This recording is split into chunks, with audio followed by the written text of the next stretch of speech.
Her Story is a program that explores women, leadership, and healthcare.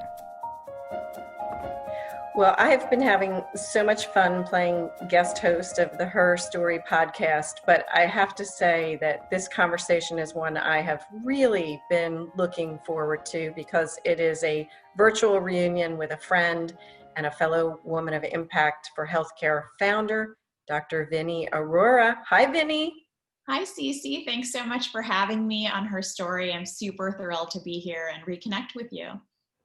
It is such a nice treat. And we're going to try to talk some here about your leadership journey, in particular, maybe some of the unique assets or challenges associated with moving up through academic medicine as a woman and as a young woman. And I think we might want to touch on that because I think that has also impacted your journey. But maybe let's start with a little bit of grounding. You started with an interest in being a physician. Let's kind of pick up her story there. Great. Yeah, so I should say that I obviously, like many people, who've been influenced to become physicians. I was influenced by my own family. I don't actually have a doctor in my family. I do now, so it's exciting to see some of the younger cousins go into medicine and help them out.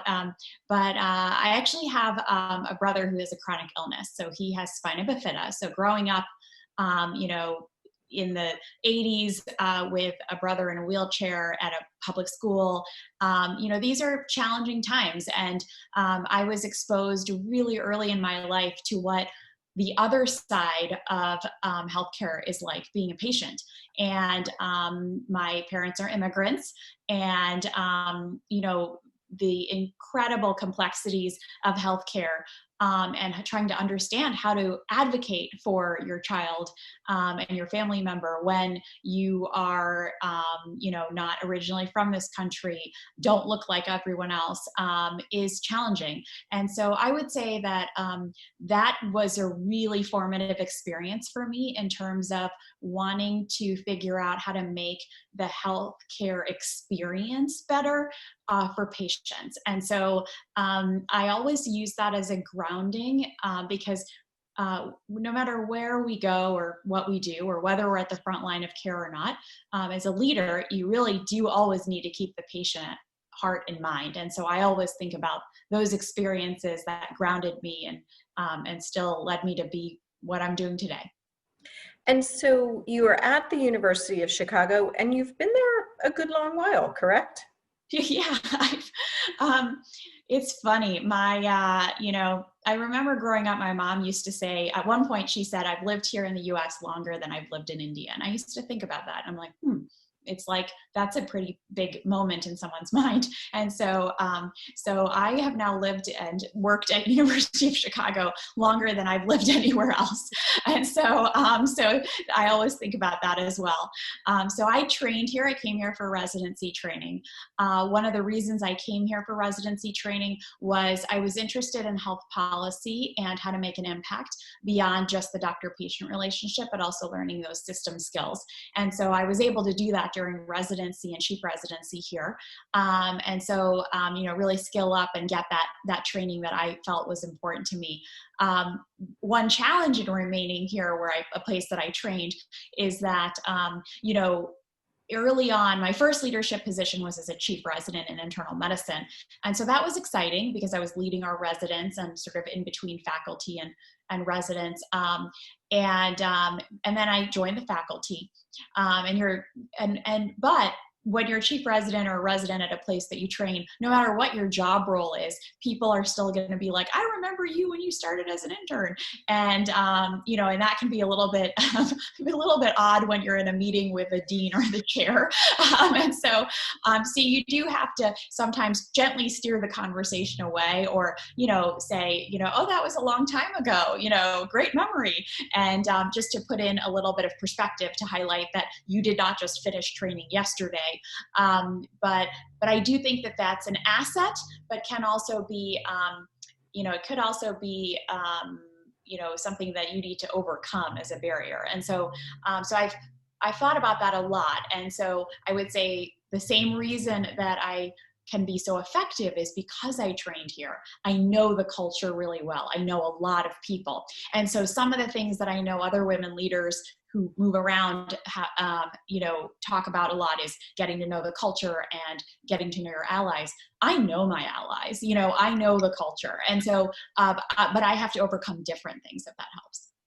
Well, and I also am just curious because certainly much of my career was the journalism world and then moving over into healthcare. And I have typically found that the path to advancement meant leaving one organization and going to another, maybe because you got a little bit put in a box at the one, oh, that's the thing that she does and that's it. We don't imagine her doing other bigger things. And to be blunt, it's also from a market perspective, often how you're able to command better pay. Absolutely. And so do you find, how do you kind of counteract maybe some of those elements? Absolutely. I'll take the second question first, Cece, because it's so important. The pay issue is hugely important. And I've done a lot of research on pay inequities in physicians and written about it. And I believe one challenge, there's a lot of reasons for pay inequities for women physicians, but one in particular is I do think there's this element of loyalty and difficult to move. Many women physicians are married to male physicians like myself. And so it's not like I can, easily, interview for a chairman position and be credible as a candidate knowing that they know my husband and he's not interviewing, right? So that is the challenge. And just the way gender dynamics play, there's usually a lead and a trail, because of that, I will say I see a lot of women physicians who don't look around and they don't take advantage of opportunities that come their way. And I fell into this category for some period of time. And I noticed that my salary was lagging behind my closest peers. And I didn't really, I didn't know what to do about it until I reviewed a paper. Somebody asked me, Rita Redberg asked me to review a paper in JAMA Internal Medicine that had been written about this subject by 3 men, interestingly, and it didn't highlight this concern. The paper was well done, methodologically rigorously well done, but the discussion was lacking because it just said women need to negotiate more. And obviously, you and I both know there's discussions of bias and discrimination, and even statistical discrimination, which is the idea that as a woman, even, I had my children very late in life. I have a 6-month-old now and a 6-year-old, but I escalated up the path, without children. But I was still, I think, younger women, even without children, are seen as, well, you're going to veer off on the mommy track, so I'm not going to invest in you. So I think even depending on where you are, you need to be careful and really advocate for yourself. But it's not just about advocacy. It's about the system. It's about leadership in this area, transparency. But more importantly, one other thing that I found very important, which I now advise women, is know your worth. Look for the job. Even if you're not ready to move, I've interviewed for jobs that I thought were way out of my league recently, and I didn't get the job, but I learned a ton, and it helped me perfect my pitch. I met some great people, and I'm going to be ready for that next job interview. And so I do think that, and then I've also come close to leaving our institution, and that is, unfortunately, that counteroffer is what actually helps improve your pay. And so I'm not a big fan of this prospect because I think we waste a lot of time being recruited and et cetera. And then, so one of the things I proposed to institutions is a loyalty bonus. Like you could save a lot of money, and help women and men who don't interview and don't look around, but actually escalate the path up the path. And so thinking about system fixes is just thinking differently and like rewarding people who are those loyal citizens as opposed to the people that move all around. That's really important in academic medicine because in order to be blunt, in academia especially, you need to put all your effort into your work, into your scholarly work. And if you're like every interview that you do, every kind of, job talk that you're giving, it's still taking away from your mentoring and work and impact in your research. So in some ways, I kind of think there's ways to get around this and we have to push our leadership to think differently. So that's one thing. And then I know that the other question about, was really reflecting on the pivot, if you will, in leadership. And I did have a major pivot. I started up the educational leadership track, and I realized teaching quality and safety. And lo and behold, I realized what I really liked was doing quality and safety and value work. And so, after writing and teaching, writing a book about it, I then switched gears and thought, okay, I really want to be doing this actually in our health system. And so I actually interviewed for a job in my health system for a chief quality innovation officer. I didn't get that job. And so that's important, but I made it to the finals and was able to communicate a vision for the role that I currently have, highlighting the importance of connecting and bridging the two spaces, the health system space and the education space, so that trainees weren't left behind and somebody was thinking about learning in the C-suite. And it's been really exciting, especially during the pandemic, which is not necessarily exciting, but definitely a sea change. But having somebody in your organization in the C-suite thinking about learning during that pandemic is key, right? I mean, because the whole world has changed, in terms of how we learn, what we need to learn. The fact we're even on Zoom, but everyone's on a Zoom, even at the same organization. And so I think that that bridging leader model and articulating it was helpful. But my main point is, don't be afraid to interview for the job, whether it's outside of your place or inside of your place, because that's going to be what lets people know that you're ready for a new way to lead. And it was through that interview process that I was able to have, to convince others that this is the right thing for me, and so even though I didn't get the job that I had interviewed for, I was able to articulate the vision for the job I have now. Well, and I hear some interesting themes and threads coming out of your stories and your experience. I mean, one to me sounds to be practice. You do more of these interviews and you get better at it. Absolutely. I will tell you an interesting story, and I think you'll know this story. For any physicians watching, this is going to sound a little scary, but interviewing for physician leadership is quite different than interviewing for being a physician. Those are very different roles. And so with my current boss, my CMO, I remember interviewing with him, and I know him. Like, I'm interviewing with people I know who have known me for years, who are friends. And so this is kind of an important time, and he assumed, like, okay, I'm going to treat you as any interviewee. And so it was not like, oh, we're palling around. This is the actual job interview, and I'm going to go through your mind and how it's going to work as a leader. And he's like, okay, so let's say you take this job and you have about 15 direct reports who are at this mid-level physician lead direct reports. In a year, how many are you going to turn over? And so immediately I'm like thrust into a leadership position and have to answer this question. And I know those people. I know those 15 people like the back of my hand. And you have to answer that question. And I say that because that's a type of expertise that you gain through those processes. If you really want to lead, you got to be in the room and be able to answer those questions.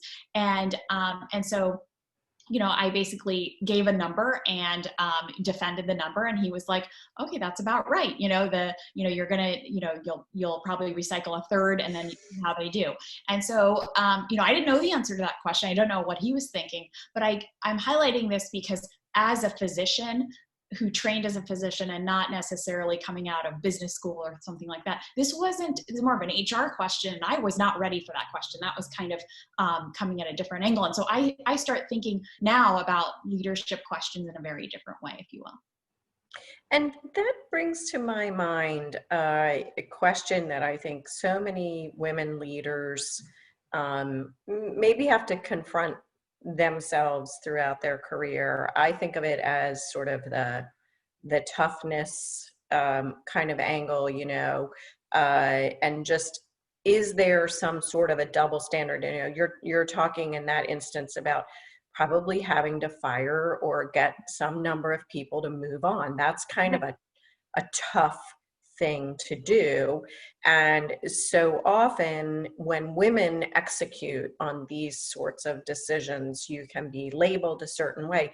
Have you over the years felt torn between sort of like the nice gene and the tough gene and what your image is going to be?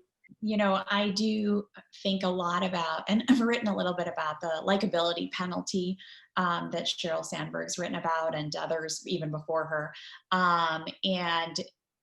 And the reason I think about it a lot is that's where being a physician also comes into play. And so being a physician leader is also about being a physician. And so early in my career, I remember a situation where I was in the intensive care unit, and I had to call the shots. I had to make the big decisions. I mean, I was alone making decisions around life and death for the patients. I had people on the phone able to help reach out, like attendings and fellows, but I trained in a culture where if you reached out, it was weak. That's less so now, but that was the culture I trained in at the time. And I was the only woman on that rotation in that role, in the senior role. And all the nurses around me were all women. And so I realized quickly that I needed to be an ally. I couldn't interact with the nurses the same way my colleagues were. There was a very different dynamic there, and I couldn't put my finger on it, but it was more of a, collegial, yeah, whatever you say, doctor, it was a little bit more accepted, and part of it is an age issue. It's also managing, as a woman, a junior woman, you remember, if you're managing, it's not always age that accelerates people's path. You could be managing women or men underneath you that are older than you. And these are important things to think about if you're a younger leader. And so I draw upon that ICU experience to think about how am I going to think about being an ally and learn from these women nurses who are going to help me. And so, but I had to interact and figure out how to negotiate my interactions in a very different way than the men around me. That's just the most blunt way I can say it, which is that it wasn't a given that they were going to help me. It was going to be, I had to work for that help. And I did. And so I feel like that is something that I lean on. And I think to this day, it's still an important thing that I think about is that, when you're the only woman in the room, you have to, and that's the likability issue, right? Which is, I wasn't automatically liked. If I was too well liked, then I wouldn't be taken seriously, right? And so I had to kind of conform, which is, how am I going to run a code and demand that everybody exits the room? I had to raise my voice and do that.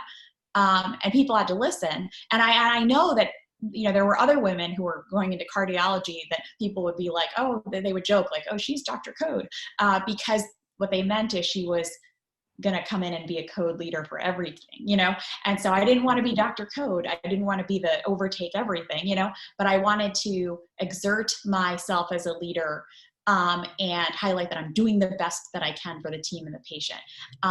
This is something that I think is one of the hardest things for women right now, is that, you can't just overnight say, let's get rid of implicit bias. Let's get rid of the likability penalty and toss it out the window. I wish we could. I hope we can for a lot of the junior women that are out there, but we can't. And so, Cece, I would say you, me, all the other women of impact we know have had to deal with this, and we've each come to it in our own way, and figuring out how to lead with grace, how to put your best foot forward, and still not lead like a man, but lead like a woman, and highlight that you can lead. I don't know that every person in the country is ready for that, unfortunately, as national politics have played out, but it is incumbent upon us to really show that we can do this as role models. You mentioned your children, and I certainly want to ask you about work-life balance, although I also want to mention the caution that I think sometimes it's almost, well, if you don't have children, you don't have to worry about that. You can just work like a dog round the clock. And that's what I did do. I will say I am a big fan of some people. You can ask too much about children, so to the point where you dump on the person who doesn't have kids. So I think a lot about that in terms of equity and well-being issues. I would say that nothing is easy. You know, certainly having a 6-month-old is not easy. Having a 6-year-old is not easy. And in the pandemic, you know, I mean, everyone's facing something different, right? Whether it's a sick grandparent or parent, or being alone and feeling like, you know, there's some data coming out that the people that are doing the worst right now in the pandemic are those that are alone, you know? And, you know, I am not alone. I have a house full of people, you know, and so I'm just like, don't come in through that door right now.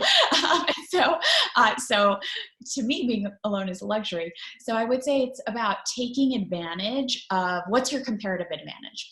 So, and leading from that. And so I am often struck by the fact that having children allows me to think about things that I'm not normally thinking about, like the plight of parents in our organization, or, you know, how to handle evening meetings and things like that. So I can be a better leader in that space. And having said that, I also have to draw a line, and I'm fortunate that I am part of an organization and a leadership team that's able to draw that line. Having said that, I will disclose that on the team, the senior leadership team, I am the only woman with children in my smaller group. The men have children and the other 2 women don't. And so it's something I think about in the sense that, you know, I also escalated up the leadership path with no children. I now happen to have young children and I'm still a leader. So I find that I see myself on both sides of that coin. I remember what it was like to be, you know, in my late 30s and not have kids and be dumped on with work. And I also now know that it's extremely difficult right now as well. And so you have to be thoughtful on both sides. And really what I will say, when I disclosed to my boss I was pregnant, I was super nervous. You know, I was in a leadership position. I'd been in it for a year, and he was so happy and gracious. And he was like, we're going to make it work and you're going to show people how it's done. And so that gave me incredible pride, you know, to work for him and for the University of Chicago in a way that I needed. And so and nobody plans to have a baby during the pandemic either. And so I would say my team has been incredibly gracious. And this is why I would say choose wisely, right? Like you have to find the place that's going to accept the fact that you have a personal life.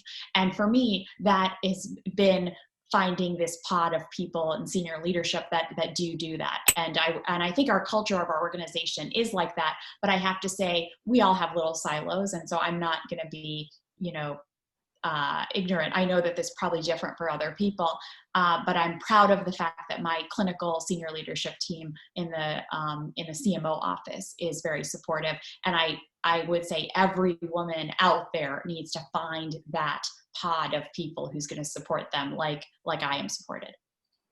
And so at Her Story, a couple of questions we like to ask our guests. One, would you say that you are an accidental or an intentional leader?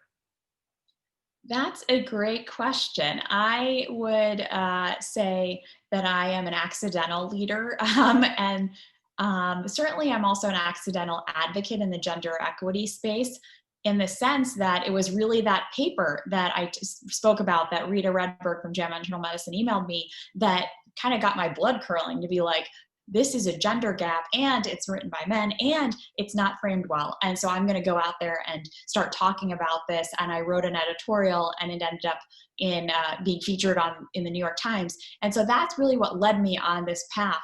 And so I would definitely say I'm accidental. The only intentional thing that I will say that I've ever done is when I interviewed for chief residency, that first leadership job, my chair asked me, who should I pick to be chief resident? And we all knew who was being interviewed.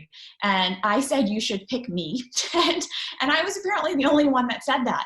And so perhaps that was an accident, but also it was really an upbringing of my parents to be like, you know, put yourself out there, you know? And so I do think the intentional part about it is don't not see yourself as a leader, because that was an important key point. He said he picked me because I said that. So that's interesting. Well, there is this sense of almost a self-limiting factor for so many women. I mean, one of the greatest joys I had as a leader and supervisor was in having a conversation with a young woman on the team. And, you know, it was kind of a, I'm just sort of checking in, how's everything going conversation. And almost the first thing out of her mouth was, I really would like a promotion and a raise.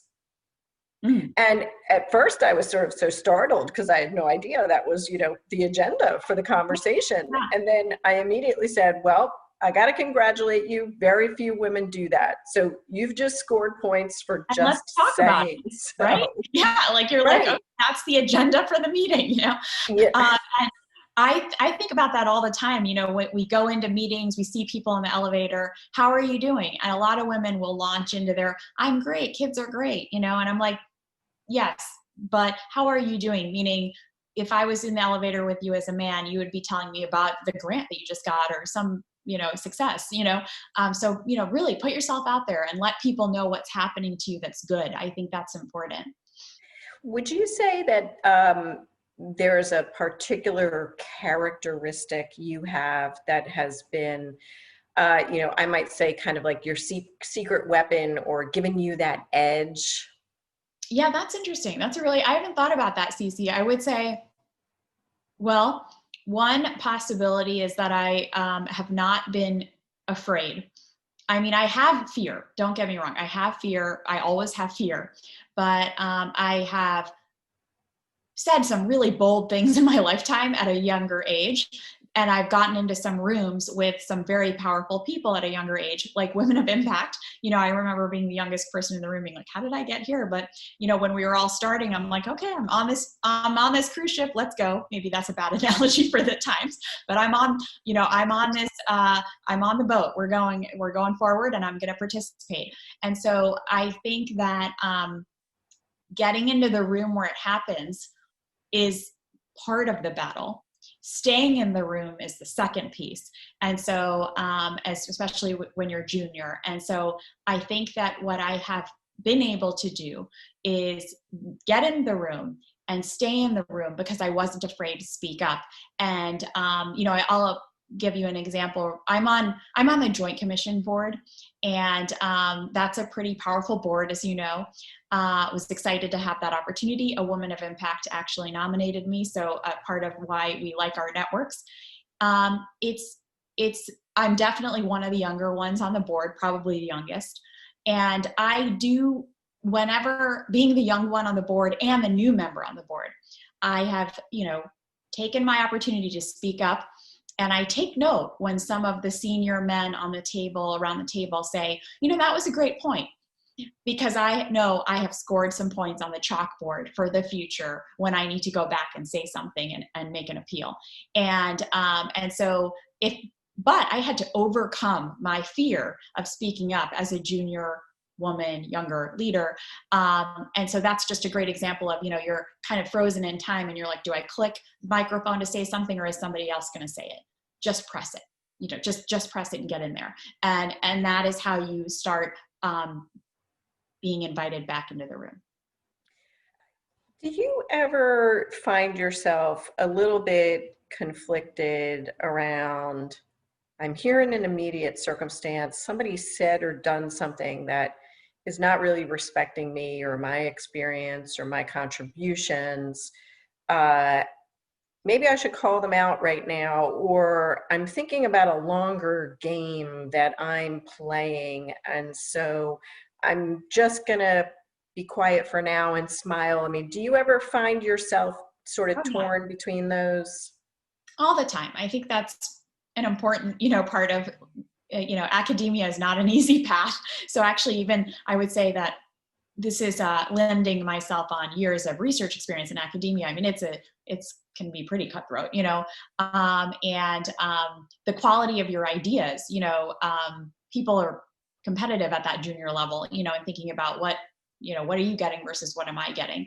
And so I've had that experience. I've also had the experience of, you know, people like to have carved out their little domain. And if you're a transformative leader and trying to change things and trying to innovate, that can be very difficult. And so you can end up running into issues there. My two strategies around these two areas are, one, see where common ground you have with the person that you're trying to engage with, whatever it is. And maybe that is, you have kids, you live in the same neighborhood, and start the conversation there. How was this weekend? Oh, I do that too, and just try to keep humanizing your relationship so that it's understood that you're both human and you're coming from good intentions. And the second is you can agree to disagree. And so there are people that know that I disagree with them, and we still work together. And that's important, because you have to have that psychological safety to have a good team. And so I've learned a ton from, seeing Amy Edmondson and others speak about teamwork. I myself have gotten team training. And so I don't want a Pollyanna team that's always telling me, yay, yay, yay. I want my team members, and I want the people who are in the meetings, my co-leaders, people that I work with, collaborate with, my partners, to tell me that idea is not good, or let's do the following, let's change it up. Because if you blow up the idea, then you can be like, okay, yeah, let's take a little bit of the best. We'll come up with something that works. And so try to not make it personal, and then make it about the work, and then invite people to actually figure out how to make the work better in a collaborative way where they can speak their mind safely. When you can get to that point, that's when the sweet part of innovation hits and you're on your stride. And so to me, I welcome the dissent, but I welcome it in a way that's safe and friendly, that we can all take it together. Well, I know, Vinny, that you and I could just catch up here and trade stories, and I could listen to your insights and experiences forever, but I am going to see if we might close on a potential title for the book of your story.